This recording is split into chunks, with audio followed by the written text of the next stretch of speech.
Arkadaşlar merhaba. Bugün sizinle beraber Vestel TV televizyonlarda TK-GS kurulumu nasıl yapılır hakkında bilgi vermeye çalışacağım. Öncelikle arkadaşlar kumandamızda Home tuşuna basıyoruz.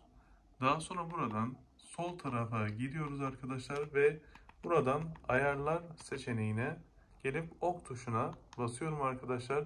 Daha sonra buradan kurulum yazan yere geldikten sonra sağ tarafa kaydırıyorum.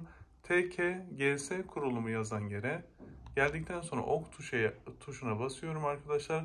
Burada gördüğünüz gibi çalışma şekli otomatik, liste tercihi HD, liste versiyonunu resetle. O zaten onlar otomatik olarak geliyor arkadaşlar. Burada güncellemeyi başlat dediğimiz zaman arkadaşlar güncel listeyi bize sunuyor arkadaşlar. Bunu yaptıktan sonra mevcut kanallara ulaşmış oluyoruz. Bu şekilde arkadaşlar TKGS kurulumu yapabilirsiniz. Güncellemeyi başlata basıyorum arkadaşlar. Gördüğünüz gibi şu anda güncellemeleri arıyor.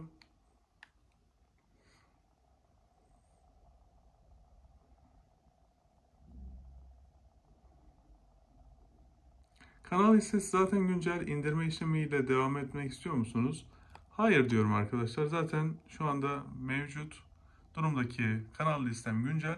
Bu şekilde yaparak arkadaşlar TKGS kurulumu yapabilirsiniz. Beni dinlediğiniz için teşekkür ediyorum.